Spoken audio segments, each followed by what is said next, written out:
Tu te demandes où tu dois placer ton argent en 2026? Sur un livret A, sur un PEA, sur une assurance vie, en bourse, en immobilier? Si tu te poses cette question, c'est que tu es en train de mal réfléchir. Parce que la vraie question, ce n'est pas où, c'est pourquoi. Avant de commencer, je m'appelle Marie Cartia, alias MK Audace. Je travaille en banque, j'investis depuis plusieurs années et j'accompagne des personnes dans la gestion de leur budget. Et tous les jours, je vois des gens qui investissent mais qui n'ont aucune stratégie. Donc si tu es sur ma chaîne, tu es au bon endroit. Avant ça, n'oublie pas de liker, de t'abonner pour ne rien louper des prochaines vidéos. Avant de parler de livret A, de PEA ou bien même d'assurance vie, tu dois clarifier une chose. Tu dois te demander, est-ce que tu veux protéger ton argent? Est-ce que tu veux le faire grossir? Est-ce que tu veux générer un revenu? Est-ce que tu veux préparer ta retraite? Ou bien est-ce que tu veux transmettre? Parce que chaque objectif implique un niveau de risque différent, ainsi qu'un outil différent. Et si tu mélanges tout, eh bien tu crées de la confusion. Avant tout, la sécurité, c'est quoi? C'est pouvoir faire face à un imprévu, une perte d'emploi, une panne de voiture, un problème de santé, une séparation, un imprévu familial. Et tout ça sans paniquer les gens. La sécurité, ce n'est pas gagner plus, c'est pouvoir faire face à certaines situations sans tomber les gens. Et c'est là que le livret A entre en jeu. En février 2026, eh bien le taux est à 1,5%. Ce n'est pas spectaculaire, mais ce n'est pas son rôle. Son rôle, c'est d'avoir de la disponibilité immédiate. Tu peux retirer ton argent quand tu veux, sans pénalité, sans risque. Mais voilà l'erreur que je vois souvent. Des personnes avec 20 000 euros sur un livret A, ou bien même parfois 100 000 euros répartis sur différents livrets qui ne rapportent rien du tout. Au-delà de 3 à 6 mois de charge, ce n'est plus de la sécurité les gens, c'est de la peur. Et là tu vas me dire, oui mais MK,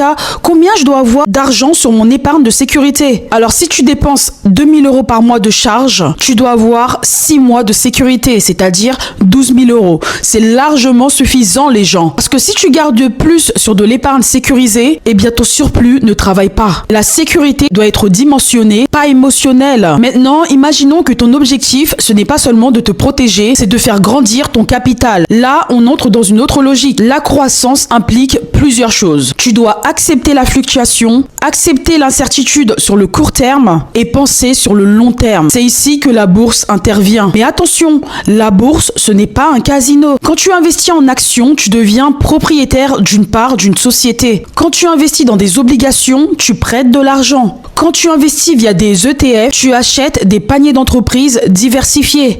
Historiquement, les marchés actions ont offert une rentabilité entre 7 et 10% par an en moyenne long terme. Mais ça ne veut pas dire plus 10% chaque année. Il y a des années négatives, il y a des crises, mais la différence entre ceux qui réussissent et ceux qui échouent, c'est le temps. Si tu investis pour 2 ans, eh bien tu spécules. Si tu investis pour 15 ans, alors là, tu commences à construire. Maintenant, parlons du PEA. Le PEA, les gens, ce n'est pas un investissement. C'est un support qui va te permettre d'investir sur les marchés financiers. Quand on parle de PEA, on parle d'enveloppe fiscale. Ce n'est pas un produit miracle, c'est un cadre. À l'intérieur de ton PEA, tu peux investir dans des actions européennes. L'avantage, c'est qu'après 5 ans, les plus-values ne sont pas soumises à l'impôt sur les revenus. Tu paieras uniquement les prélèvements sociaux. Et ça change tout en fait. Imagine, tu investis 20 000 euros, et bien 15 ans plus tard, ça vaut 60 000 euros. Donc tu as clairement 40 000 euros de gains. Sur un compte classique, la fiscalité peut amputer fortement la performance. Dans un PEA, tu optimises. Et la fiscalité sur 15-20 ans fait une différence énorme. Beaucoup regardent le rendement et peu regardent l'impôt. Erreur les gens. Maintenant, parlons de l'assurance vie. Malheureusement, souvent, ce contrat est très mal compris par les gens. On pense que c'est vieux, on pense que l'argent est bloqué. En réalité, c'est une enveloppe extrêmement souple. Tu peux y mettre du fonds euro sécurisé, des unités de compte dynamiques ou bien un mix des deux. Son avantage principal, la fiscalité après 8 ans et la transmission optimisée. Par exemple, après 8 ans, tu bénéficies d'un abattement annuel sur les gains retirés. Et en cas de décès, la transmission peut être largement allégée fiscalement. Mais encore une fois, si ton assurance vie est 100% fonds euro, tu ralentis ta croissance. Elle doit s'inscrire dans une stratégie globale. Maintenant, parlons immobilier. Ça, j'adore. L'immobilier n'a pas du tout le même rôle que la bourse. Il combine effet de levier, potentiel de valorisation, génération de revenus et stabilité perçue. Et surtout, tu peux investir avec l'argent de la banque. C'est ce qui le rend unique. Mais attention, l'immobilier, ce n'est pas magique les gens. Il implique gestion, fiscalité, entretien, risque locatif, blocage géographique. Ce n'est pas liquide. Tu ne vends pas un appartement en 24 heures. Donc la vraie question, c'est est-ce que ton profil correspond? Si tu es stable sur le long terme, si tu es structuré, l'immobilier peut être un accélérateur massif. Mais par contre, si tu es instable professionnellement, sans épargne de sécurité et avec un budget fragile,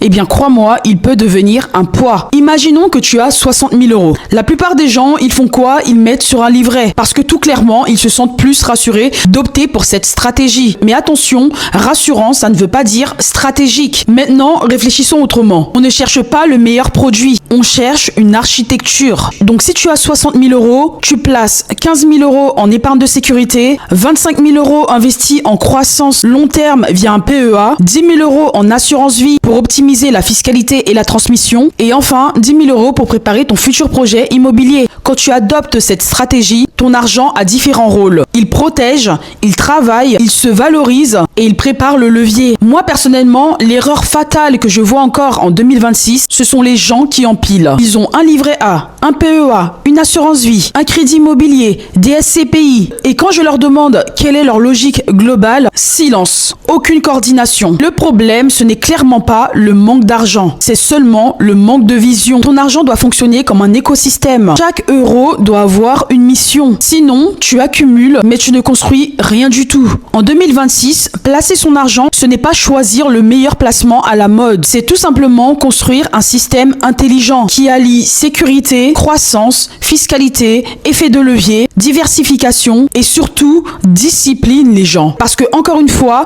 la stratégie compte plus que le produit. Si cette vidéo t'a permis de clarifier ta vision, like la vidéo, abonne-toi et dis-moi en commentaire si aujourd'hui ton argent est structuré ou dispersé. Et dans la prochaine vidéo, je peux te détailler concrètement comment investir en immobilier avec seulement 10 000 euros. On parlera SCPI tout simplement. Sur ce, je te souhaite une belle journée. Bisous, ciao. Mouah.